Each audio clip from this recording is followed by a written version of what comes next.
Richard Simkiss is the CEO of Ballpark, Rainmaker and Publishing at SEN, and he's also in charge of their Wildcats portfolio. Richard, welcome to the Dribble podcast. G'day, Craig. Thanks for having me. It's certainly been a hectic couple of days. When we locked in this interview last week, you were excited about flying to South Australia to watch this team play in person for the first time since SEG took over as owners. When did you first learn that the game was in jeopardy against the 36ers? Yeah, that's correct. It's been a long time post-acquisition, some 6 months, and having not been able to set foot in WA during that period of time, it was a long-awaited opportunity to see them live in Adelaide, and it was probably some 24 hours prior to the cancellation that we first got a bit of a heads up that it was under some stress, and then late on the night before last, with confirmation that yesterday morning the game was going to be postponed. So still we await to get over there and see the guys play live. So what does that do from an ownership perspective? Does it just, are you spinning a little bit, especially around Christmas time when it's public holidays and stuff?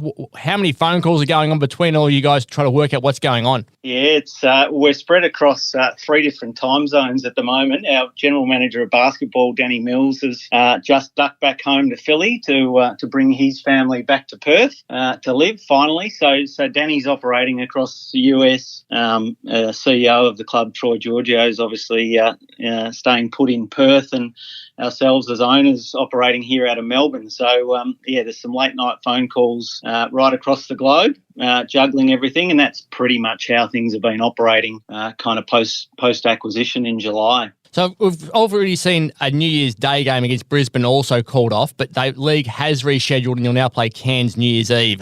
How's the group reacting to all of the changes, given that they were nervous about going away already, given that we're in a pretty good COVID environment and they're moving to one where it wasn't as safe? What's been their reaction so far? I think they're handling things really well, Craig. I think there's the reality that we were going to be on the road for a period of time, call it 4 to 5 weeks of on the road at the very least. So whilst it was disruptive to not have a game in Adelaide, at the end of the day, they're prepared for a period on the road, and I guess remaining completely flexible during this period, as it's inevitable that there's going to be more and more disruption, and trying to stay calm and composed during that period. That no doubt, I think the team that can deal with that the best on the road over the next few months ahead is going to be probably the ones to beat. So when you look at it, it's amazing that the NBL only released their COVID protocol rules on December 1, and that was designed to sign players on short-term contracts to keep games going once players tested positive or were unavailable due to being a close contact or a casual contact. And that's working in the NBA, but we haven't had a single game yet where a short-term contract has been signed because the entire team has been put out under various state government regulations.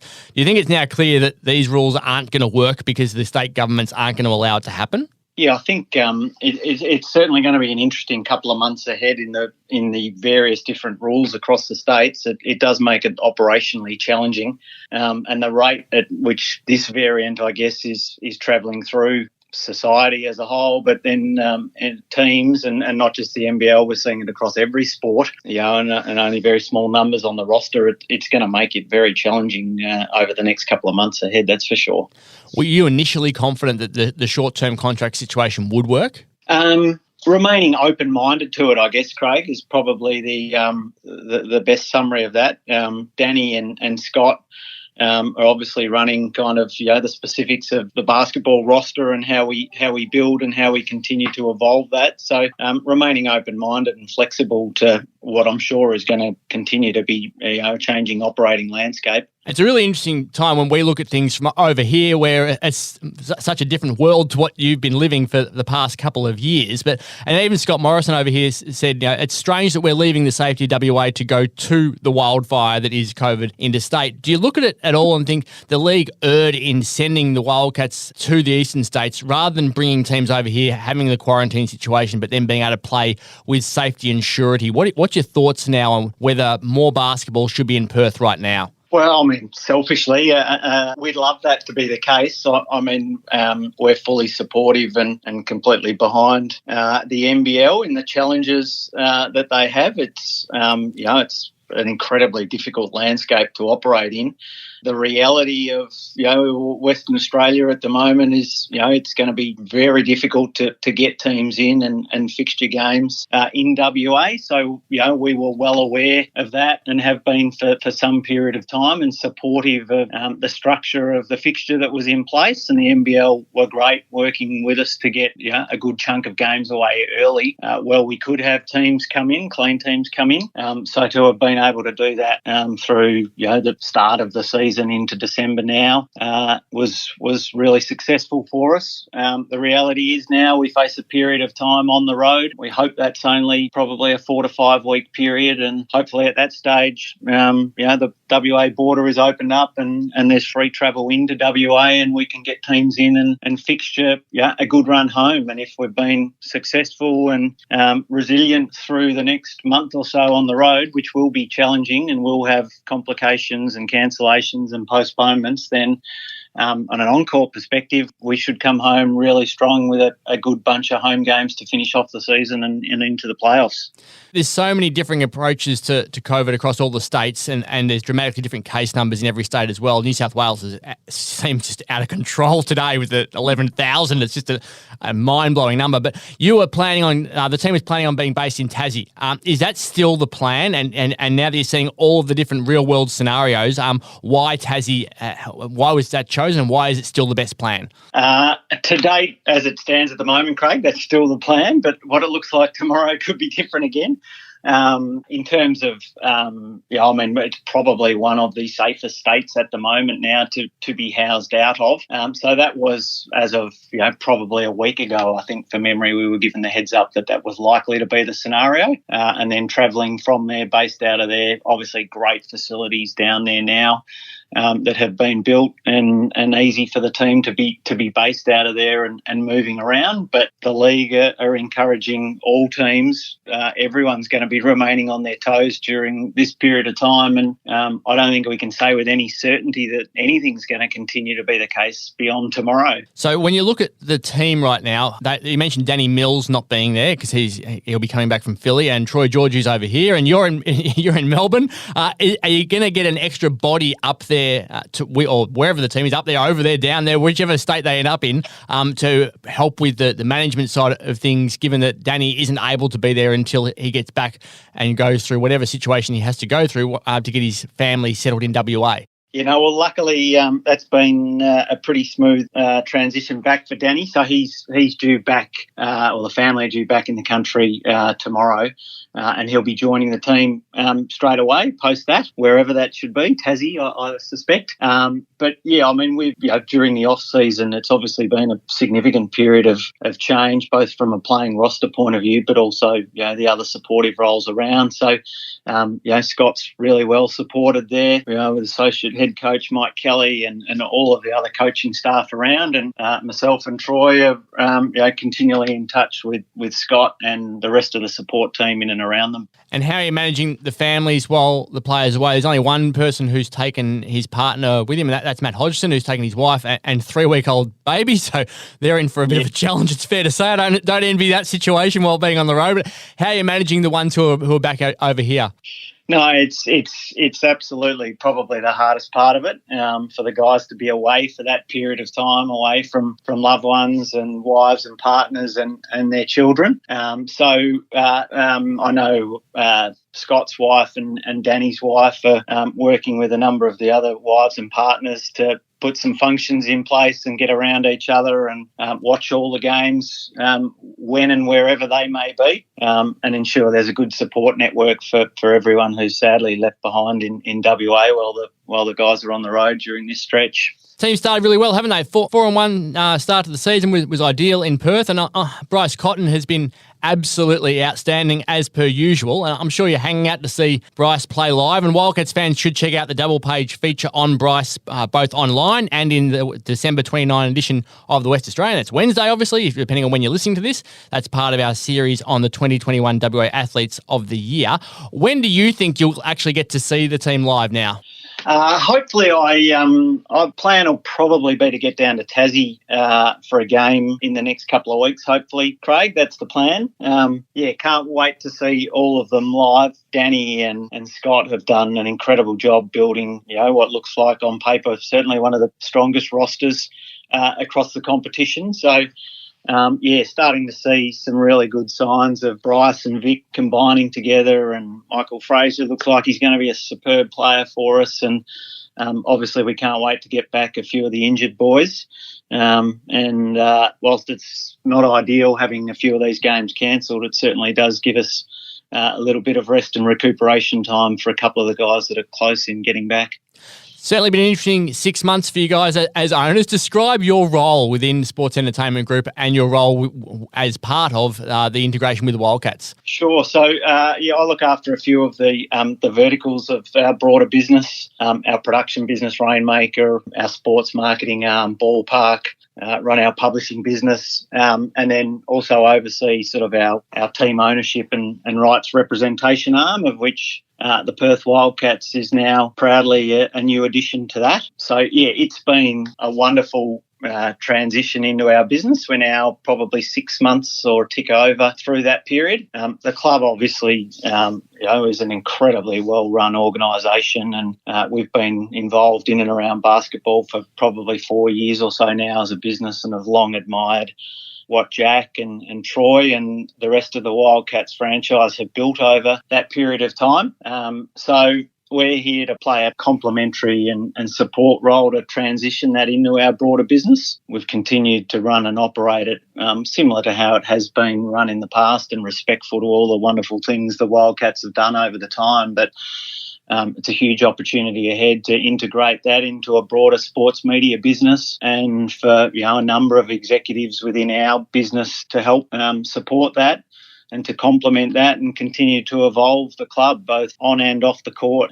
Obviously, it's been one of the most successful franchises in sports history across any sport here in Australia, and run really well off court as well too. But we think as part of our broader business, there's a whole series of incremental opportunities we can build on and deliver for the Wildcats, not only here but internationally as well too over time. So with such a big business model, basketball teams, radio stations, TV productions, sporting events, what happens if a section of your business is struggling financially with the COVID situation like it is now? Does that impact upon the money that you can spend on the Wildcats, or are they broken off into a different segment altogether and they're managed as they were previously as a basketball club? Or is it basketball club integrated into the radio station and everything else, and money has to come from all different parts? It's a really good question, Craig. I think diversification of the business has probably been our friend through the last 18 months, 2 years. There's been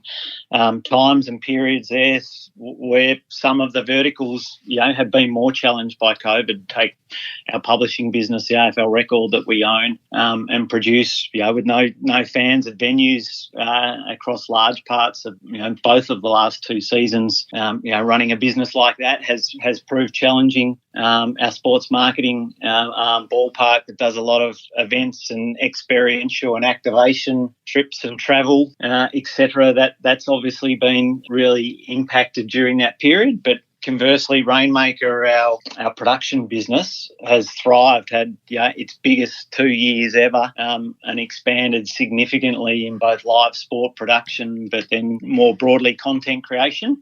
So having the diversification absolutely helps. Our job in the integration of the Wildcats into our business is to make sure that we're building a long-term, really financially viable club, and continue to broaden, I guess, the economics and the commercialisation of that outside of the traditional revenue streams attached to a basketball club, just to safeguard against things like COVID or, whatever the next challenge might be. We think as part of a diversified sports media business, and continuing to, invest into new areas and create more content, deliver more engagement with fans and, the brands that we're fortunate enough to work with, and attaching them to that audience, we see, significant incremental opportunity to keep growing the brand on and off the court. So SCG also bought the Otago Nuggets in New Zealand, and you still have that very small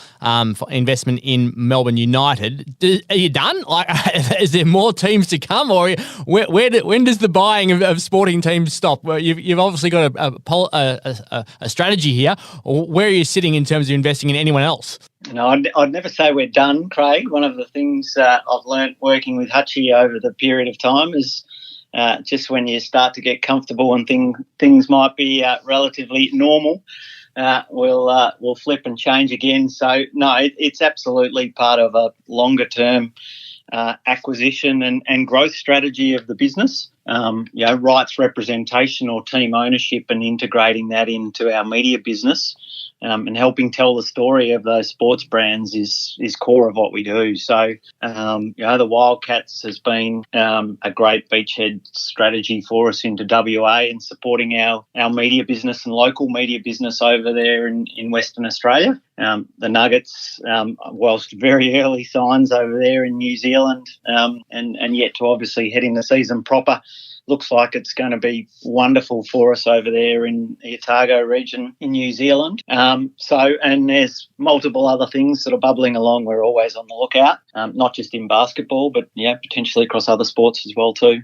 So that's how big you're trying to become, isn't it? You want to become a more than just the radio segment and that you initially were. You wanted to become more of an ownership in an entire sports strategy. I think Hutchie refers to it as. So it could be you could branch out to America, buy teams over there. You could branch out and buy more different sports in Australia. It seems like you're determined to become as big an organisation as possible. Yeah, well, we're absolutely a multi-platform business. It's born out of radio originally, but we're a huge national and international footprint now across a multitude of different platforms. It's radio, it's digital, it's TV, it's print, it's stadium signage, and it's team ownership and rights representation. So, and that varies from owning a team in totality, like the Wildcats and the Nuggets.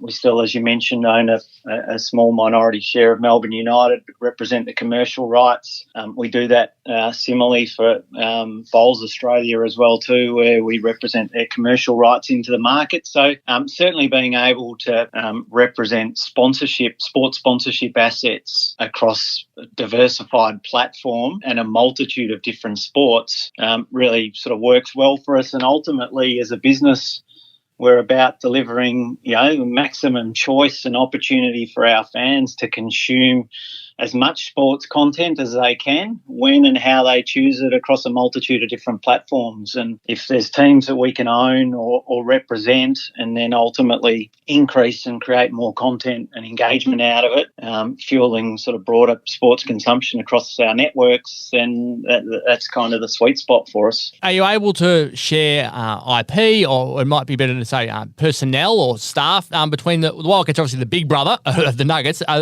Do you guys help? Do the Wildcats help the Nuggets in any way? Is there a chance that players, development players or younger guys who you're trialling might go over there in the off-season to see how they perform, and Scott talk to their coach and see how they're going and work on different ways to improve them before they can come back to the NBL? Yeah, that's absolutely part of the strategy, Craig. Danny was incredibly excited when we first mentioned the opportunity to him, and he got involved in the early part of the conversations over there.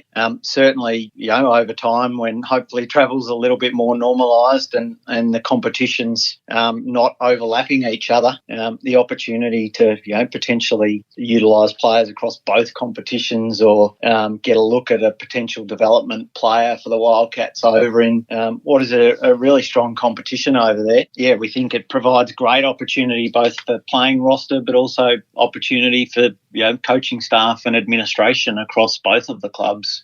So that's definitely something we'll be exploring over time. Certainly a different process that you're following. It's going to be really exciting to see how it goes. And when you talk about exciting, are you going to the Super Bowl in February? Ballpark Entertainment is sending a touring squad over there again. Do you get a gig in that? Fingers crossed, Craig. Yeah, we sadly missed last year due to COVID, but yeah, it's a big part of what Ballpark does. We take a lot of international trips and tour programs, which, yeah, as I mentioned earlier, that part of the business obviously has been hampered in the last 18 months. But no, we've got a good group already locked in to go to LA. So, hotels secured and game tickets secured in what's going to be an unbelievable Super Bowl at the new LA stadium. So at this point in time, subject to COVID and travel restrictions at the day, then, yeah, hopefully we'll be over there in LA for the 13th of Feb. Is that as epic as it sounds? Oh, Super Bowls are pretty amazing. Yeah, I've been very lucky to have been to a number, and in terms of global sporting events, it's as good as it gets, Craig. And LA, Super Bowl in LA, having the world being slowed down for a period of time, you only have to look at Super Bowl pricing at the moment to understand that it's going to be one of the hottest sports tickets on the globe come early February next year over in LA. It sounds quite amazing. That would be epic to go to. Now, we have a segment on the Dribble called This or That. You can't sit on the fence. You have to give a clear answer to a question. And the question this week is that now that we're seeing the challenges for sports, what's better? Is it the safe and proven hub model with all teams playing in the one spot and it basically being a TV season? Or is it better to be travelling the country, playing in front of home crowds and just copping the heaps of interruptions? What do you think is the best model? The proven hub model or the copping interruptions but playing in front of home crowds? Can we have the hub model in WA with local crowds only for option? But acknowledging that that's probably going to be too difficult. I mean, certainly we have seen during COVID-affected seasons the impact of no crowds in venues. So, sports fans are what makes our live sporting events so amazing, both to watch, in person at the venue, but also on the broadcast on TV. So, acknowledging, disruptions and postponements, a more normalised season of home and away venues where each team can play in front of their home crowd would be the absolute preference. Brilliant. Well, look, thank you very much for joining us on the Dribble podcast. You've given Wildcats fans a fantastic insight into what's happening both at the moment as they attempt to get their life started on the road and also where the future is for the club. So we really appreciate your time. Hopefully you get to go and watch them play live shortly and hopefully things continue to go well for the company and for the club. So thank you very much, Richard Simkiss, for joining us. Many thanks, Craig, and thanks for all your wonderful support throughout the season.